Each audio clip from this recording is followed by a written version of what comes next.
Yeah,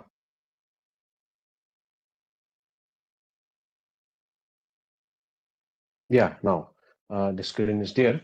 So today my topic will be for fuel selection during exercise, the physiology as well as the application. I am Dr. Hanjabam Barun Sharma, sports and exercise medicine specialist.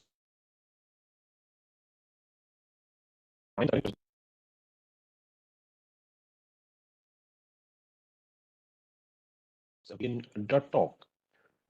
So here, before going to the detail, one must understand the what you mean by sports and exercise medicine as a specialty. Sports and exercise medicine, not only deals with different illness and injuries, but also the fitness and performance enhancement over and above that rehabilitation and the prehabilitation part. So ultimate aim is that is achieving the superhuman, that is stretching the physiological limit, and that's why one has to have the knowledge and competency and understanding of two broad science, the two broad field of science. There is one is the sports exercise and human performance science, and another is the medical, clinical, and applied health science. So that different component of sports and exercise exercise medicine can be in a very scientific way, and one of the subcomponent is performance enhancement by training, nutrition, psychology, and other scientific intervention. That's why sports and exercise and nutrition for performance, for health, for fitness is one of the core domain of sports and exercise medicine training. This one has to understand. So let's go into the sports and exercise concept. There are two opposing concepts. One is the traditional classical concept, which consists of which give more emphasis on high carb approach, and another is low carb approach. So this high carb approach is basically for the carb dependent players. That is, most of the player are carb dependent, the traditional approach, and this low carb approach is the keto adapted approach or fat adapted approach, where the consumption of the fat is higher as compared to the high carb approach. And this one has to understand, because there are opposing views of these two concepts. But as a sports and exercise medicine specialist, or as science professional, what which are in favor of, say, high carb diet or a low carb diet, and what are the benefits, and which one is more important for performance, but and which one is more important for health. So this one has to understand. So basically, before going into the detail, let's focus on a basic physiology, because each and every nutritional concept of the during the exercise and sports has to be its physiology. One has to understand that is the muscle bioenergetics, and we already know that three systems are there: phosphagen system, which are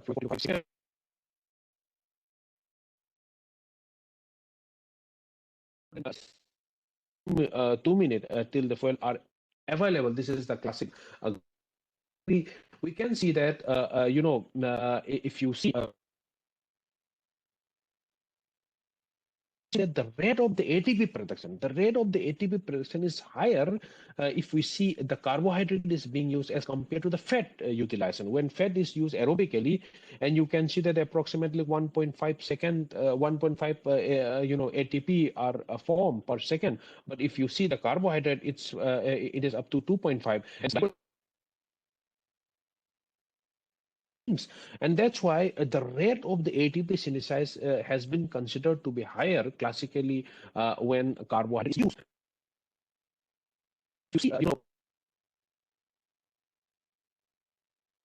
it is approximately 4.1 kilocalorie, same with as a protein. But when the fat, 1 gram of fat is burned, around 9.4 kilocalorie of energy is produced.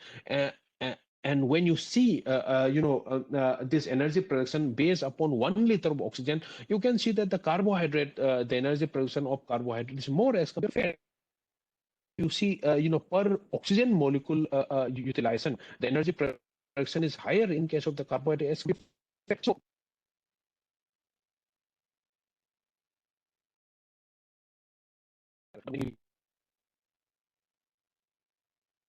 or one or say a per oxygen molecule or say a rate of the ATP synthesized, then carbohydrate the energy released from the carbohydrate is more as compared to the fat. So this is the reason why the carbohydrate has been shown to be has been up to now has been believed to be the preferred fuel for energy for exercise at high intensity. But what does the evidence says? This is also important. And another point which one has to understand that if you see the amount of the carbohydrate storage as compared to the fat storage, you can see that the liver and the muscle glycogen, they approximately can supply up to say 2500 to 2600 kilocalorie. That is approximately 2 hour or say 40 kilometer of running. But if you see the fat, the storage of the fat around say 70 to 75 thousand or more supplied by the Fed, and hence so see how much of energy is stored in fat. So if you are able to utilize that fat for say exercise, then you will be able to perform exercise for a longer time. One has to understand. But if you dependent purely on the muscle glycogen, liver glycogen, then after 2 hours, say after say a maximum say 5 hours or 6 hours of exercise, then you may intake of the external glucose because muscle and liver glycogen storage are limited. So this one has to understand. So you can see much higher as compared to the muscle of glycogen. So our focus for especially for endurance players should be how to utilize that fat, how to dependent on fat instead of depending on glycogen. This one has to understand. And also there is the physiological concept of the crossover point. If you see here in this diagram, this is the energy from the percentage energy derived from the different fuel, whether it may be fat or carbohydrate, and this is the grading of the exercise. You can see that around say 65 or so of this point, you can see that the energy, the percentage of the energy utilization from carbohydrate increases. So this point is known as crossover point, and this and is approximately at that there comes a point where the fat oxidation is maximum. This is known as fat max zone or MFO. There is maximum rate of the fat oxidation, and it is approximately equal to say 2.2 or zero point 0.3 to 0.6 gram per minute of fat oxidation, and in some case it has been reported to be up to say 1 gram per minute or so. In athlete who are having the specialized training of the fat adaptation, it can increase up to more than 1.5 gram per minute. It's approximately equal to the the rate of the oxidation, the rate of the utilization of the even glucose. This one has to understand. And when you see that, when you extrapolate this diagram, you can see that the fat by if we follow this the concept, the classical concept of the fat max zone, you can see that the energy supply from the fat is approximately reach to near zero when you see the exercise intensity at 85%, around or more than 85% of the VO2 max. So if you are doing exercise as a very high intensity in the form say more than 85%, the carbohydrate is much more as compared to the fat. This is what the classical concept has taught us. So therefore by this background knowledge, we can say that if you are having a sprint type of exercise or high intensity exercise or exercise which require more than 85% of your VO2 max intensity, then your depending on as compared to fat utilization is nearly zero. This is what the traditional concept has taught us. But the recent evidence has lots of data which suggests the otherwise, which says that the energy contribution from the fat is even similar to the carbohydrate, or even for 85% of the VO2 max, the energy contribution from fat is much higher. This we will see. And one of the main reason why this concept of the crossover point where the energy contribution from the fat is the minimum when at higher intensity, maybe because of some of the fat oxidation at the 75 of the 70, more than 75 of the VO2 max, because of the high acidosis, hyperemia happen, and high VCO2 happens, and because this lead to the high RER, respiratory exchange rate, and from this from this point we tend to erroneously we tend to assume that when RER is high, that means carbohydrate is being utilized. When RER is low, that means fat is being utilized. And because of this high RER, because of the high VCO2, not because of the utilization of carbohydrate, we can contribution from the carbohydrate is much more higher when the actual contribution is maybe less. So this is one of the reason of this concept of say a high utilization at the higher exercise intensity. This one has to understand. So when you see a particular athlete which is dependent on say adopted on low carb diet, which has been adopted on say keto diet or low carb diet, the contribution of the fat is much higher as compared to the high carb diet athlete. And you can see that here. This is the energy expenditure. The energy expenditure from say fat is higher in case of the low carb high fat adopted player as compared to the player which is adopted on mixed diet or say high carb diet, where the carbohydrate the contribution from carbohydrate is higher. And that's why a different evidence has come up which says that adaptation to the low carb high fat diet, they shift this crossover point to a higher value. That is, it may be approximately, say, ideally for a high carb low fat adapted player, it may be around 65 or so, whereas in case of the low carb high fat diet, it may be more than 80%. That means more than 80%. The contribution from say fat is also significantly higher. And you can see that the fat max zone, it is approximately zero point 0.3 to zero point 0.6 per minute for a classical high carb dependent player. But for a low carb high fat dependent player, the fat max zone may be more than 1.5 gram per minute. That means per minute more than 1.5 gram of fat is being utilized. The rate of carbohydrate utilized maybe say from 1 to 2 gram per minute, 1 to 2 gram per minute, or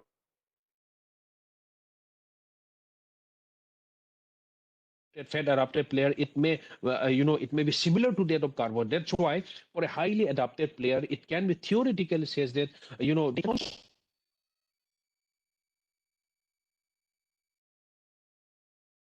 not so available right now. For endurance player, data are sufficiently available, but for a say power athlete, for a say sprint athlete, for a high intensity exercise, the effectiveness of the high fat diet or keto diet, data is not much available, but theoretically it is a is minimized at minimum nearly zero at 85%. High carb teaching is there. But if you see, the new recent evidence has shown that for endurance athlete exercising at more than 85% of VO2 max, the amount of the contribution from the fat is also high, not zero. It is much higher. Like the peak fat oxidation measured at say 86.4 plus minus 6.2% of VO2 max, where 1.58 plus minus 0.33 gram per minute, with 30% of subjects achieving even more than 1.85 gram per minute of fat oxidation. That is much higher. It is relatively same as the carbohydrate. So this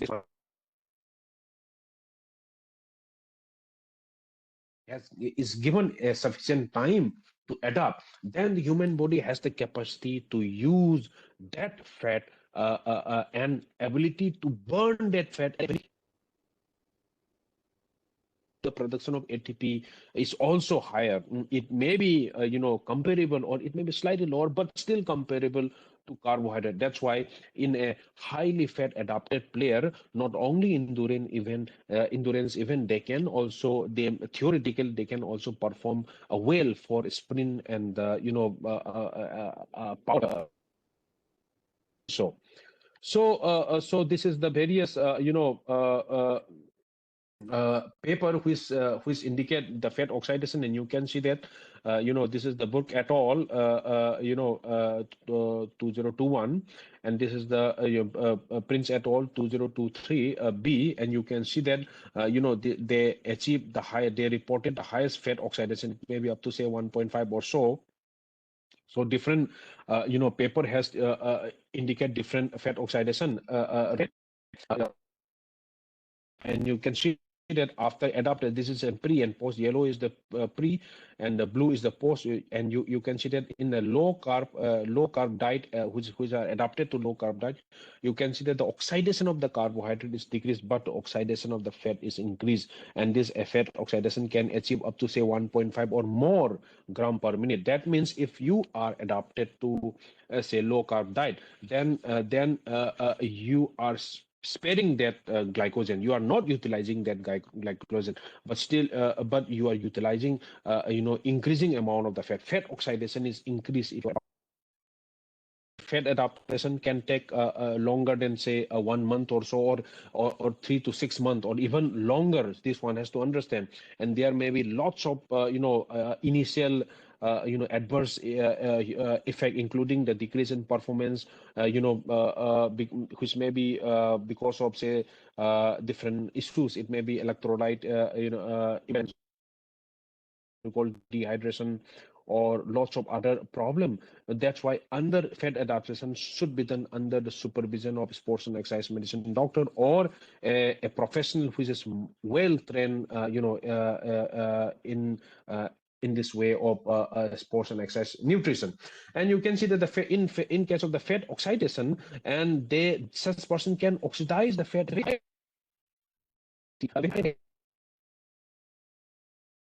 5 gram per minute. This is not there. This is 1.5 per minute. And hence they can perform most form of exercise, including the sprint exercise, theoretically. This one has to understand. So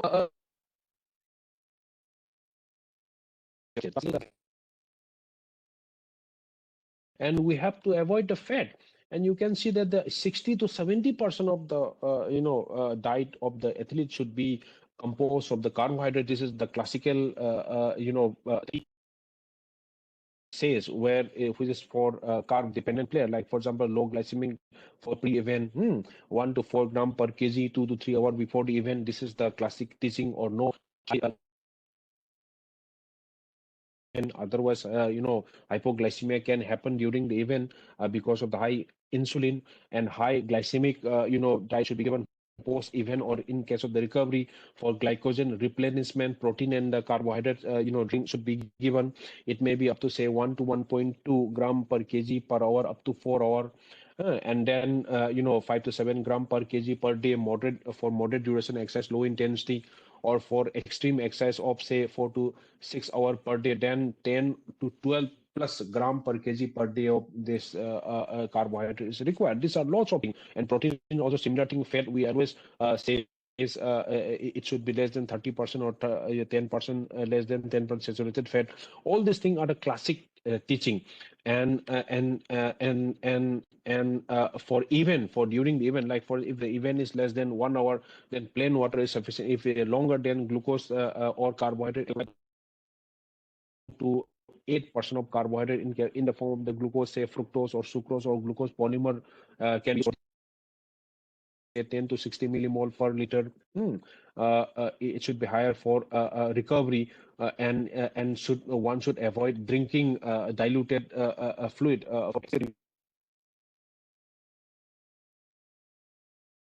This all of the classical teaching in sports and exercise.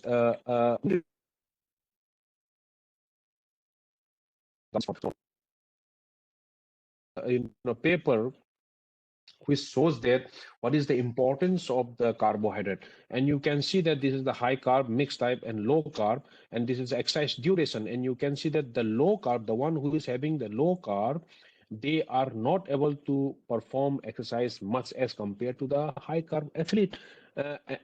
And based upon this finding, and this is the muscle glycogen, and one can conclude that the having higher muscle glycogen is beneficial, because if you have a less muscle glycogen, then you are not able to perform well. If you have a high carb diet, then you are having a higher muscle, and because of the higher muscle glycogen, you are able to perform more. So this was the classic teaching, but one has to understand and what happened to the blood glucose level. In case of the blood glucose level, you can see that the red line, this is a low carb diet. So those athletes who are following low carb diet, their blood glucose during the exercise falls very low. And this impairment of the endurance may be impairments of the exercise, maybe because of the low blood glucose, instead of having low glycogen. That means, which one is the answer, whether it is because of the low glycogen or whether it is because of the low blood glucose. This one has to understand. It's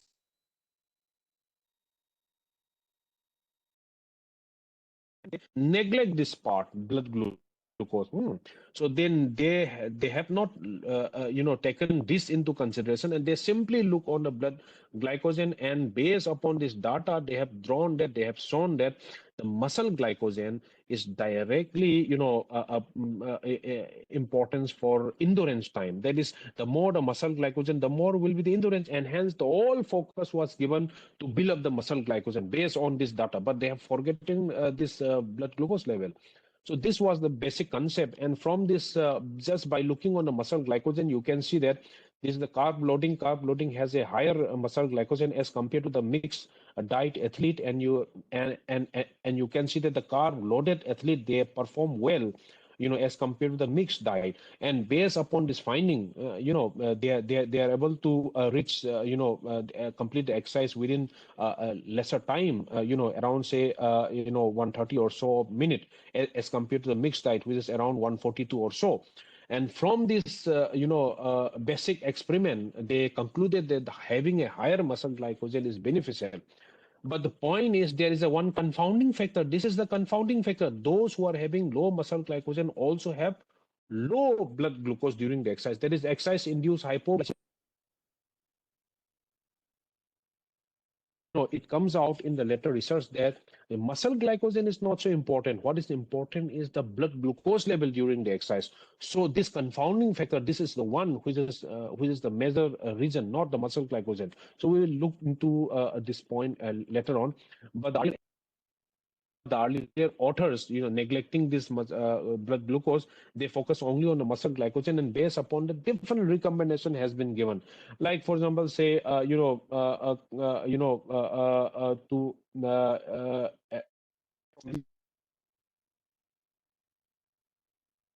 for example, carb loading. The concept of the carb loading comes where you try to super compensate, you try to super saturate your liver and muscle glycogen. Like, for example, say you can increase your intake of the carbohydrate and taper your training just before the competition in order to saturate your muscle and liver glycogen. Or you can follow different type of the classical protocol for carb loading. For say, you can see that for the glycogen, the carbohydrate 8 to 12 gram per kg per day can be taken 3 to 4 or 7 days tapering, plus 70 to 80% of the carbohydrate diet can be done for 1 to 2 days of high carb. That is enough for having a high muscle glycogen, having a high liver glycogen.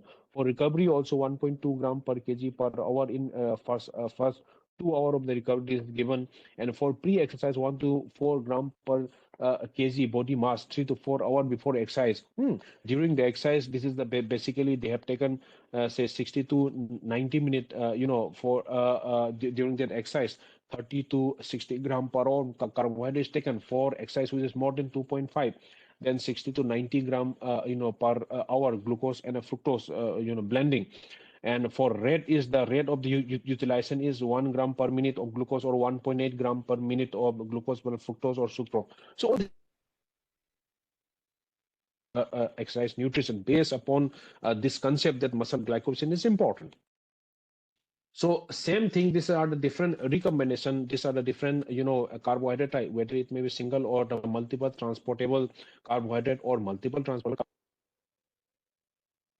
duration, like for example, up to say 30 minutes or so, small amount of the mouth rinse or so, or up to gram per hour or 60 gram per hour, 90 gram per hour, depending upon type of the intensity or duration of exercise. And but if you are taking more than say 30 gram or especially 90 or one up to 120 gram per hour, then nutritional training is recommended, because prior training has to be given in order to optimize intake of such a high dose of the carbohydrate.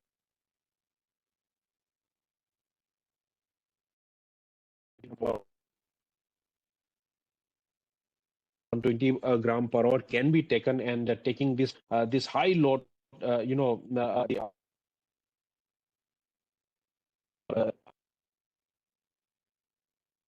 they reported lesser fatigue, and these are the lower marker of the muscle damage also has been reported.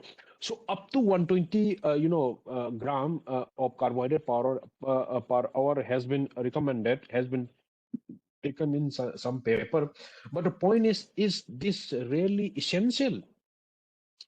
Because some of the research has pointed out that it is not the muscle glycogen, like muscle glycogen muscle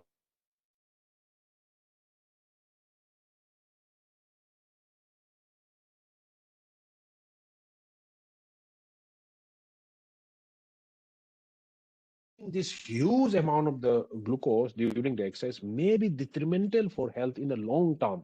One has to understand.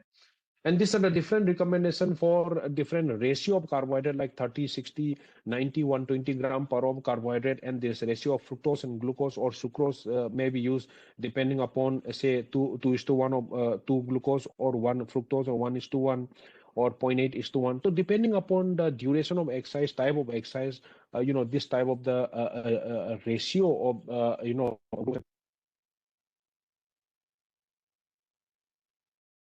transporter of the glucose will be saturated. So if you take fructose, then fructose can be transported by, say, fructose transporter glut5 and all these things. So it can increase the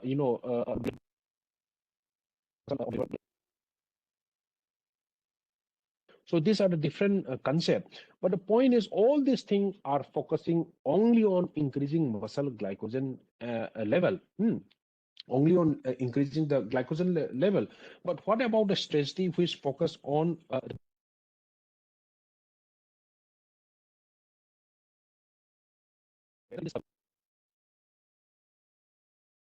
blood plasma glucose level, which is more important? Like for example, here in this paper, you can see that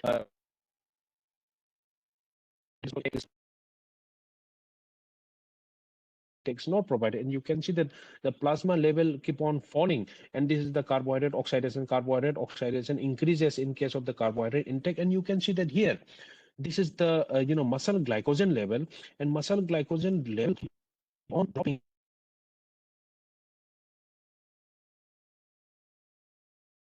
Drink glucose, they are having the same muscle glycogen, but still those who are drinking glucose,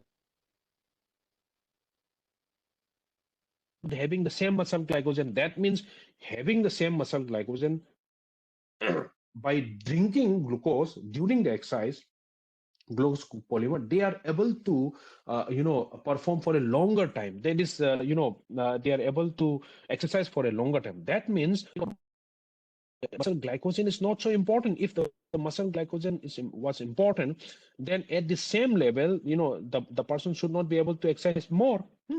So in spite of the having a same muscle glycogen, addition of the glucose during the exercise, the person is able to perform more. That means, intake of the glucose or intake of the this glucose polymer during the exercise is more important in this point. And why the athlete has stopped at this level? Because the rate of the perceived exertion was more than 18 unit at 4 minute. That's why they have stopped. But the muscle glycogen is same as the placebo.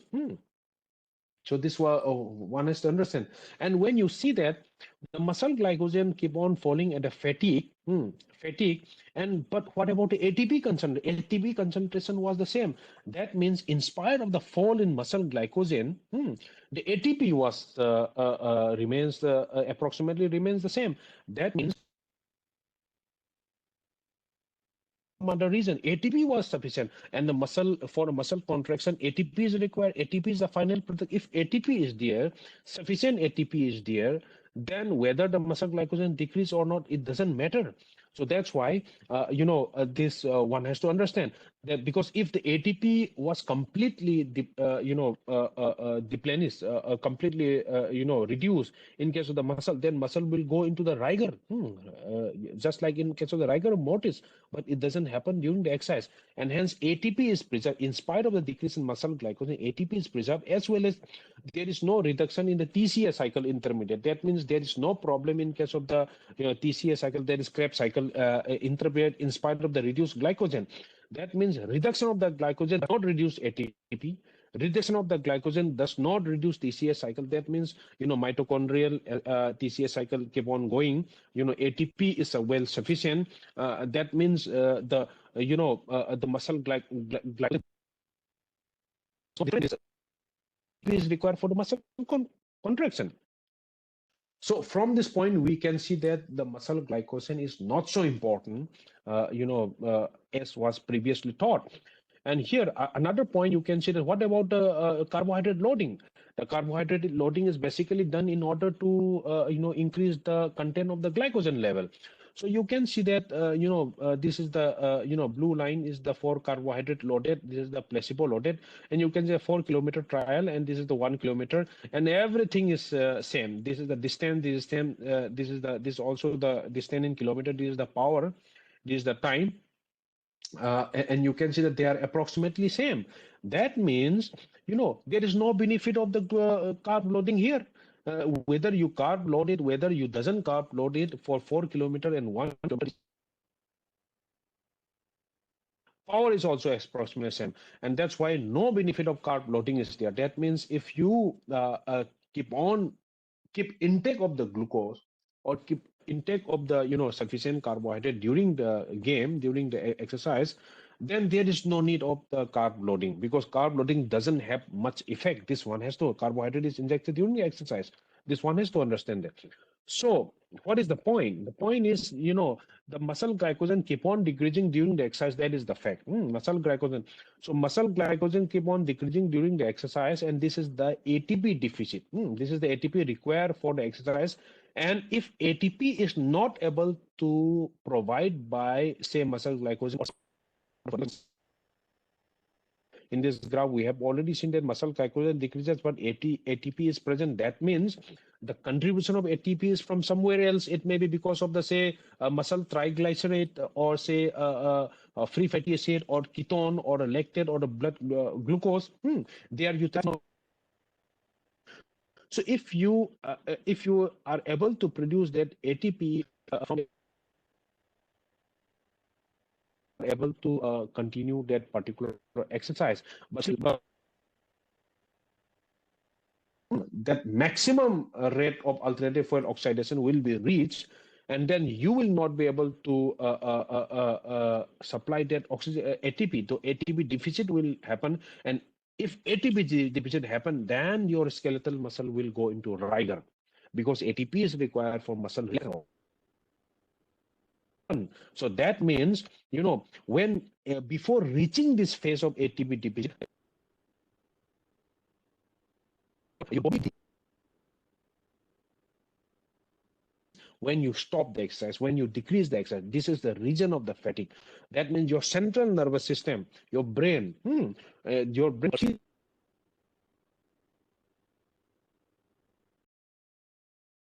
your brain, in order to protect the whole body homeostasis, your motor muscle recruitment in exercising limb is decreases, in anticipation by the complex feed forward or feedback system by the central nervous system. So this is the, if decrease in ATP is there, then this ATP deficit will not happen.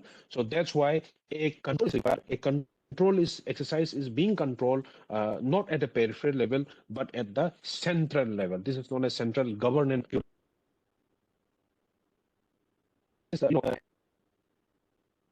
Proven. This is a rating of the perceived exertion, and you can see that this is a linearly related. Whether you consume, you are having low glycogen or high glycogen, doesn't matter. If you, even if you have a high glycogen also, rating of perceived exertion, if your rating of perceived exertion is very, very high, like for example more than equal to more than 18.1, then you will not be able to do exercise.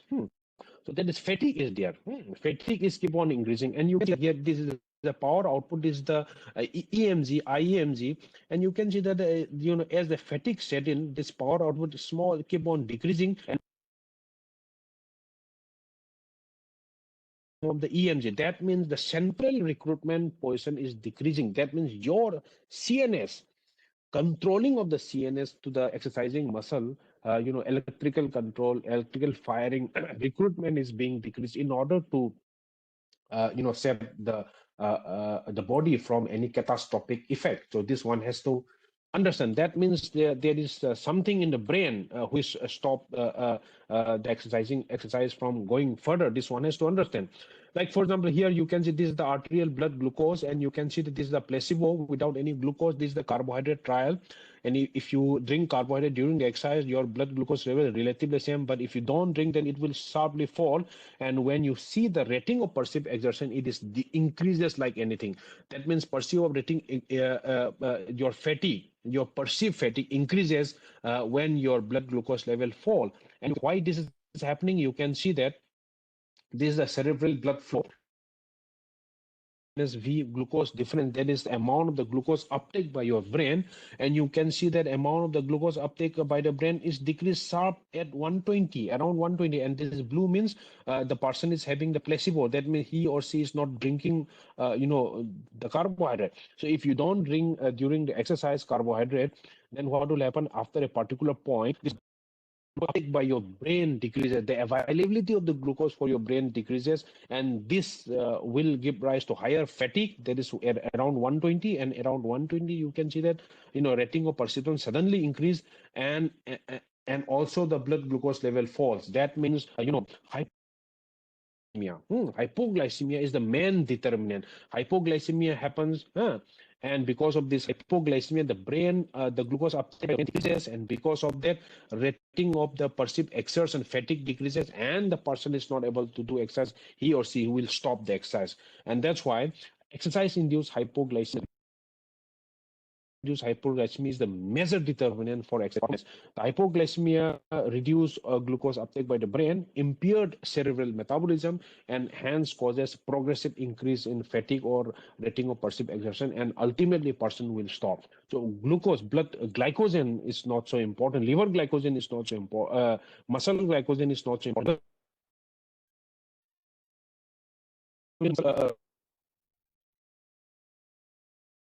Liver glycogen can contribute directly to the blood glucose level. That's why liver glycogen is important. But muscle glycogen is not so important, because muscle glycogen is not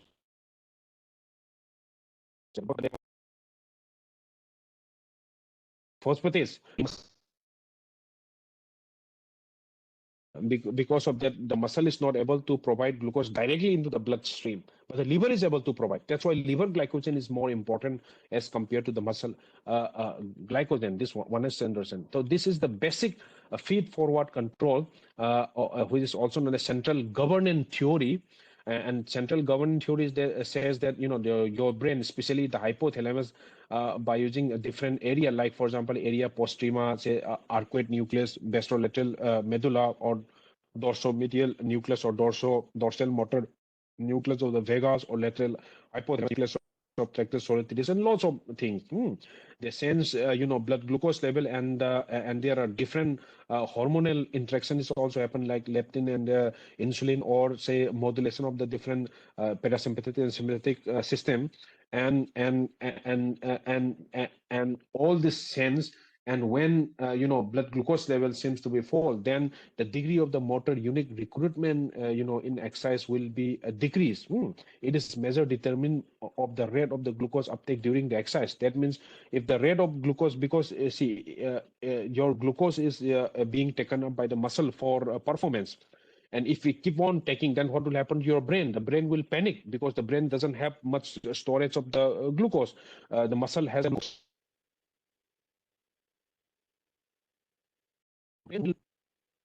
brain will sense that your muscle is taking up excess of glucose during the exercise, and brain will shut down that motor recruitment, and hence you will feel fatigue and you will not be able to do exercise. This is a central governing theory. So central governing theory, that's why prevention of the hypoglycemia is important, and liver glycogen is more important. And if you are able to utilize other fuel from apart from the glucose, then if your brain is able to utilize that fuel, then you will be able to do exercise more longer. That is fat oxidation and ketone body utilization is important. That's why fat adaptation is more important. If your brain is able to utilize fat, then the brain will not panic. Your brain will not panic when your blood glucose seems to be falling. This one has to understand. And your muscle will also be able to utilize more fat in place of the glucose, and your that glucose can be preserved for your brain. This one has to understand. So when the carbohydrate is not ingested during the prolonged exercise, the metabolic response is to minimize the carbohydrate oxidation in order to prevent potentially fatal hypoglycemia by your brain. And that's why your brain will restrain the amount of the work from the CNS by recruitment, and if fail, then athlete may collapse. In order to prevent the brain damage. And there is also reduce in insulin secretion in order to prevent all this thing point all this data, all this information point to the existence of the central governing mechanism for exercise regulation, and hence blood glucose level is most important. Uh, uh, as compared to muscle glucose. This one has to understand. And another is that, let's see about that these are the different type of the exercise, a combination like high glycogen plus glucose uptake during the exercise. This is only high glycogen without glucose uptake during the exercise, low glycogen with glucose uptake during the exercise. And you can see that the green line here, green line is approximate, the power output is approximately similar, green and red line. That means even if you are having low glycogen in your muscle, say, or say in your liver, say, low glycogen means you have been following low carb diet. Low carb diet, the person who follows the low carb diet has a lower glycogen as compared to the high carb diet. So even if you are following low carb diet, but if you take glucose during the exercise, some amount of the glucose, then your power output will be similar to those who are following high carb diet. That means, in spite of the following low carb diet, if you take some amount of the glucose during the exercise, then your performance will be comparable. This one has to understand. And you can see that this is a serum glucose level. The serum glucose significantly fall in case of this orange line. So those who are following, say, low carb diet, if they do not take, during the exercise some form of the carbohydrate, glucose, then their serum or glucose will fall significantly, and they may feel fatigue and they may not be able to exercise much. This one has to understand. But if you follow low carb diet, and if you are if your body is adapted to the fat, that is keto adapted or fat adapted, then since your muscle and your brain will be able to utilize fat at a very high intensity, very high, very nicely, then you may be able to exercise much longer also. This thing one has to understand. So you are providing alternative well to your brain instead of the glucose. That is dependency on the glucose is removed. So your brain will not panic, and that's why adaptation of this. How much glucose you have to take during the exercise? Normally, there is 1 chammach, 1 teaspoon of the sugar is present in your blood. This is important for approximately 70 to 70 gram of men. And oxidation rate of the carbohydrate maximum can go up to say 120 gram per hour or 2 gram per minute. This one has to understand. So depending upon that, you can supplement your carbohydrate during the exercise. Not much is required because you have to maintain this 4 to 5 gram of blood sugar, because excessive blood sugar is also not good, because it will lead to the glucotoxicity, or ultimately to diabetes. And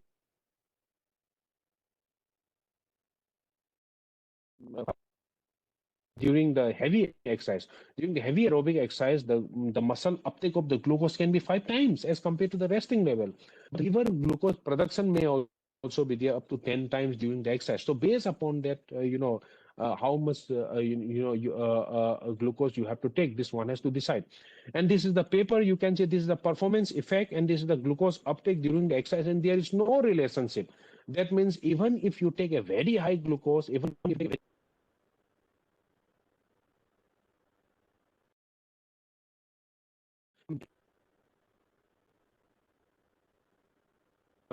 development of the hypoglycemia. So you don't have to take much larger amount of glucose, like for example 120 gram per hour. You don't have to take that. You can take or of glucose depending upon your exercise duration and intensity, and still in just in order to prevent the hypoglycemia. That means the fall of the blood, or say at least fall of your blood sugar below your baseline, below your starting point. So this you have to prevent that, and for prevention of that, a small amount of the glucose intake is required, like say around 20 to 25 gram per hour is sufficient. So this thing one has to understand.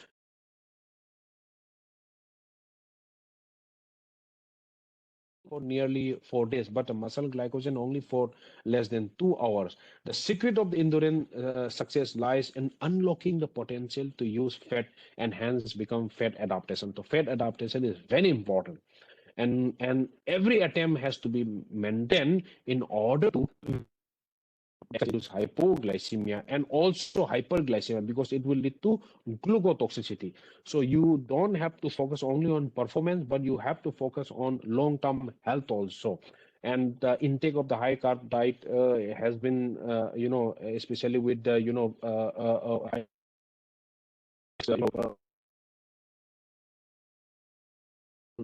to affect your health adversely in the form of, say, insulin resistance and all other metabolic abnormality. So if you are able to use a low carb diet with some glucose, uh, and that effect is similar, that performance effect is similar to having high carb diet, then why not use that low carb approach? Because ultimately low carb approach will have a health benefit. This is the argument given by the low carb community. So whether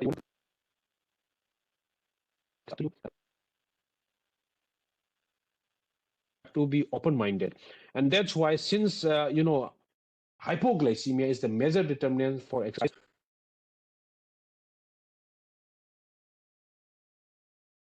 scientific equipment, like for example, say glucose CGM, the most useful tool, say during endurance running, where you can monitor your blood glucose level, and depending on that, you can intake your carb intake during the exercise. Or say if you want to prescribe whether a particular, you want to know whether a particular athlete is eligible for, say, high carb or low carb, then you can just monitor the resting RER, and after knowing resting RER, you can say whether a particular person may, be given a high carb or low carb. Like for example, if RER is low, that means at the resting level, his or her insulin level will be lower.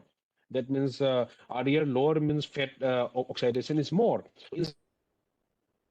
Resting fat oxidation is prior resting fat oxidation is higher, then he or she will be able to burn more fat. So high fat diet can be given to those person.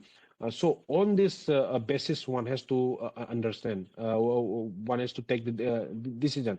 So what is the possibility? The possibility says that 28 randomized control trial up to say February 2022 has been done, which shows that exercise performance is equivalent for high carb and low carb diet, and chronic adaptation to either diet is possible. Similar athletic outcome is there, if not less.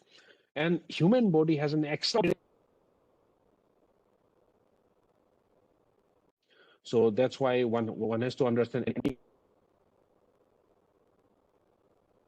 it may not improve even if given high carb diet. And high carb diet has been lead to lots of problematic problem, like for example metabolic associated non-alcoholic fatty liver or type 2 diabetes in or insulin resistance. So that's why a personalized approach of nutrition is important by utilization of the CGM, continuous glucose monitoring, so that you want to, even if you are following low carb diet, if you take sufficient amount of the glucose during the exercise, minimum amount of the glucose, then your performance will not be affected. And this high carb, high fat, low carb diet has all these things. And one has to understand that performance is not only affected by nutrition, but performance is a multifactorial component, and lots of components are there, and nutrition is one of the components. So the conclusion one has to understand is that nutrition has to be individualized, and periodization may also be required. Cycling, depending upon say, high carb trend, high trend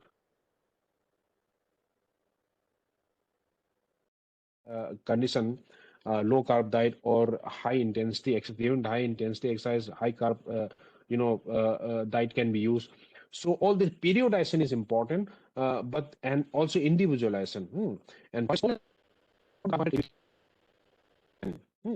in order to prevent that exercise-induced hypoglycemia, and the fat adaptation should always be done under supervision for a adequate length of time, and chrononutrition has to be followed. There is circadian rhythm, based on circadian rhythm, intake of the nutrient. And exercise-induced hypoglycemia is the major determinant. That's why liver glycogen is more important as compared to the muscle glycogen, and hence your, the concept, all the concept of the carb loading and all these things may not be that much helpful.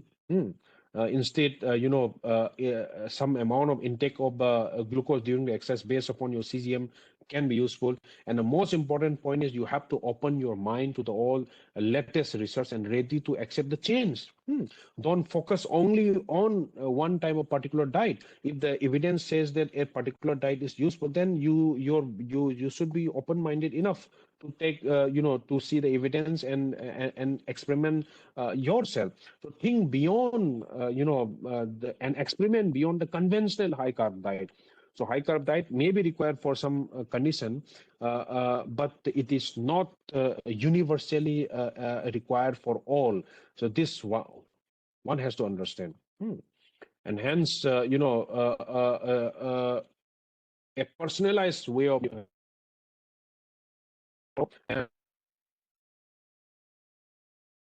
issue is very important, because these are the tissue. They could supply energy for a very long time, but muscle glycogen has a very limited energy supply. So your unlocking, your ability to lock that energy, the ability to utilize the adipocyte tissue, is the success for your endurance event. For high intensity exercise, the evidence is conflicting for low carb diet, but still, theoretically it is possible, but data wise it is not so present. But either or, whether you are following high carb diet or low carb diet, you have to see, the requirement of that particular athlete, and hence physical activity exercise